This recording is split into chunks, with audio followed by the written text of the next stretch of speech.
Chapter 12, Tea at 4. The unsigned letter was reprinted in a number of major newspapers around the world. This was a first. An art scholar had become a thief and was asking the public for help. Overnight, Miss Husey's classroom became a combination of museum and laboratory. The walls were soon plastered with reproductions of Vermeer paintings, and library books were piled on every surface. The kids borrowed powerful magnifying glasses from the science department, trying to see how the floor tiles in Vermeer paintings in the 1600s compared to those in the 1670s, or whether a hand in one painting was similar to a hand in another. They studied wrinkles, reflections, shadows, wood, glass, and fabric. In the process, they discovered how blurry most reproductions can become when examined through a magnifying glass. Miss Husey seemed happy with the noise and argument that made everyone defend their opinions. Coulter's job was to organize the data the class collected into a giant chart. Petra was to record some of the conclusions about which paintings were real and which were not. Other kids set up voting systems and tallied the results, or worked on letters that they would post on the internet. Talk that felt exhilarating in Miss Husey's classroom was nerve-wracking elsewhere. Behind closed doors, those in museums or in positions of authority and in the art world were deep in complicated, sometimes angry discussions. Everyone agreed that the most important issue was how to get back a lady writing. Her safety came first. They also agreed that a scholarly terrorist should not be allowed to blackmail the art establishment and endanger one of the world's greatest treasures, simply to have his or her own way. How could museums consider the thief's demands? Another problem was the letter had fired the public's curiosity and imagination. The press had, of course, fed the flames. Suddenly, everyone from sports stars to taxi drivers felt entitled to share their thoughts on which work was real, Vermeer paintings, and which were not. There were interviews every day on the news. People talked confidently about Vermeer. In fancy restaurants, in subways, in donut shops, in elevators, there was a wave of rebellious feeling against who were experts in the field. After all, if art wasn't for people of the world, then who was it for?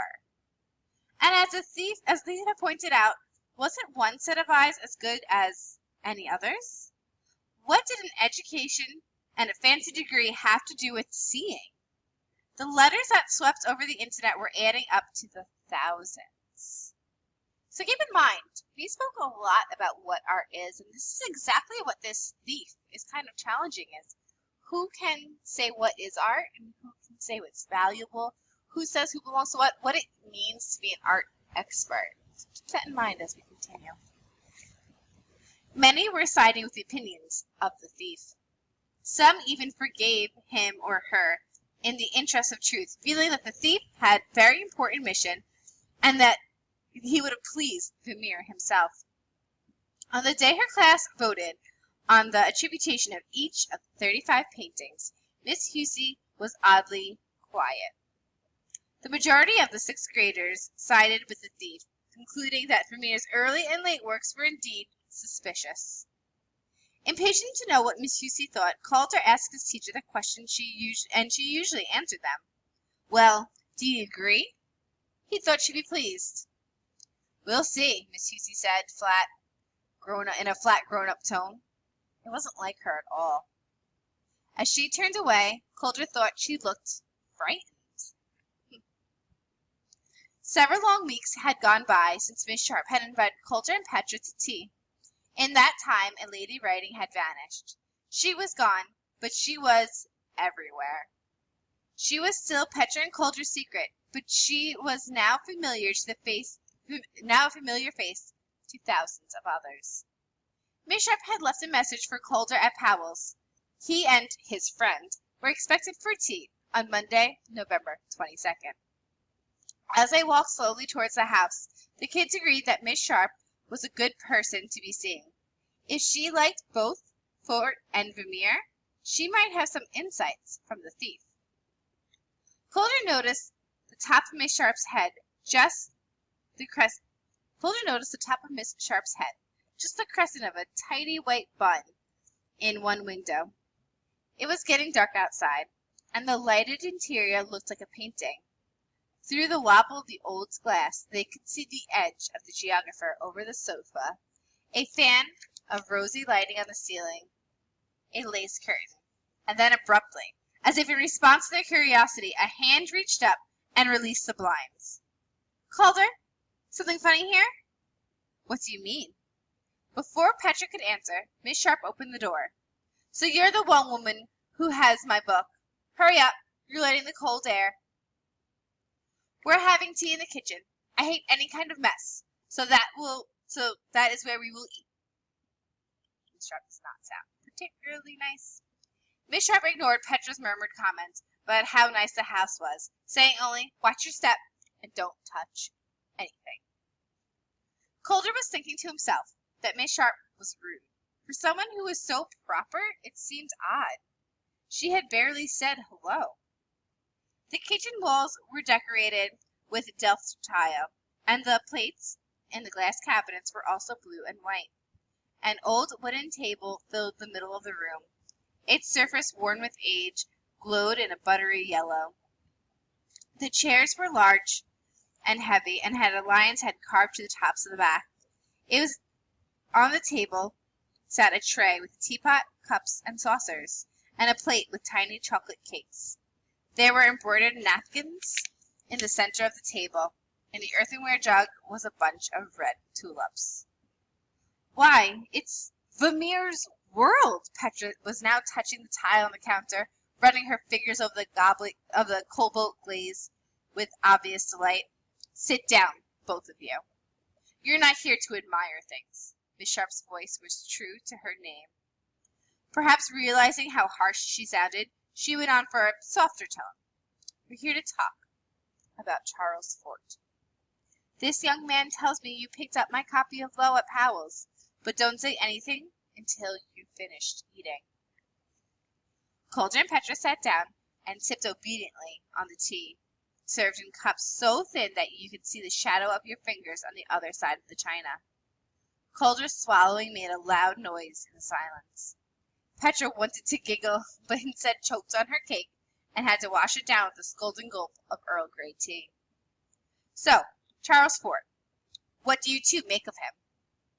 Petra cleared her throat.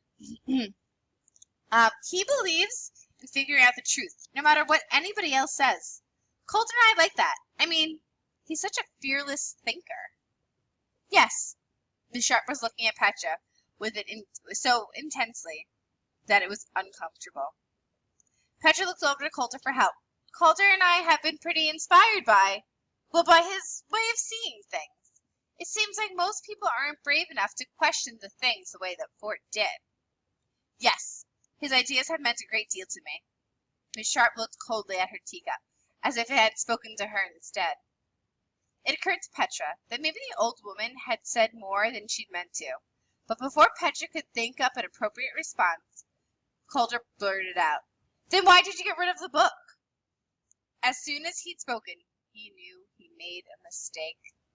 Trying to chat with Miss Sharp was not easy. It was kind of like playing with a dangerous animal. "I was finished with it." Miss Sharp's tone made it clear that she could soon be finished with Calder too. There was another silence. "It has a dreadful stain on it, if you haven't noticed. All of Fort's books have been beautifully reprinted in one volume, so I now have that." Calder remained judiciously silent. Petra stirred more sugar into her tea. "You must like Vermeer. Horrible news about the thief, isn't it?" Miss Sharp's face was mask-like. Charles Fort would have been pleased. Petra looked shocked. "Why?" Calder thought he'd understood. "Mean pleased about all the questions, right?" Miss Sharp made a noise like a snarl. Calder, aware that he had trespassed again, looked down at the table. He was moving too fast. What was wrong with him? Petra tried to make things better. "Pleased about how people are thinking for themselves." Calder pulled a pentomino out of his pocket and began tapping it nervously against his knee. For a long minute, everything was silent. "I think the thief is very intelligent," Miss Sharp said. Both Calder and Petra looked at her. Calder couldn't restrain himself. "Sure, he's smart, but so what? Does that make the theft okay?" There was a long silence, and Calder could feel Miss Sharp's eyes drilling into his head. "I think Charles Fort does. That people don't look carefully enough at what is around them." Miss Sharp stood up, signaling that tea was over. As they followed the old woman silently through the house, Petra and Calder absorbed as much of what they could that was around them. A pewter pitcher, several tapestries, goblets made of green and bubbly glass. "We must talk soon. I will leave word with Mr. Watch." The door was shut before Calder and Petra could reply. They stood outside in the twilight looking at each other. Calder was still holding what he now realized was an pentomino. "For someone who obviously loves Vermeer, she didn't seem too upset," Petra said. Calder frowned. "You know what my pentomino just said? Fooled. If she wasn't so old, I wonder if she had something to do with the painting that disappeared." "What reason would she have for stealing it?" Petra asked. "Plus, can you imagine her hiring a bunch of criminals to do the dirty work?" But what she said about people not seeing what is right in front of them, that did feel almost like a hint. They walked several steps in silence. Calder was scratching his chin with the pentomino. "You think that it's Miss Sharp's who fooled us? Who's fooled? Or us?" Calder got another letter from Tommy that evening. It's another letter from Tommy to Calder, and it's using their code, so make sure that you guys realize that as I'm reading it. "Calder, Fred caught me looking for clues on Frog. Got me. Took my bite. Mom and Fred fighting. Tommy." Calder felt partly responsible. It had been his idea that Tommy do some detective work, and now his buddy had gotten into hot water because of it. Suddenly Calder felt guilty that he and Petra were sharing secrets while Tommy was on his own. He'd always told Tommy everything. It wasn't that he meant to leave Tommy out, it was just that so much had happened without him. He decided to call his old friend. There wasn't the same privacy on the phone as in his letters, but at least they could make a few jokes. Calder got a recording saying that Tommy's number had been disconnected. A shiver of fear ran down his spine. He dialed Petra's number and told her the news. "I can't help but remembering Fort's stories about people who vanished into thin air, sometimes from the same area. Do you think this might be anything like that? Do you?"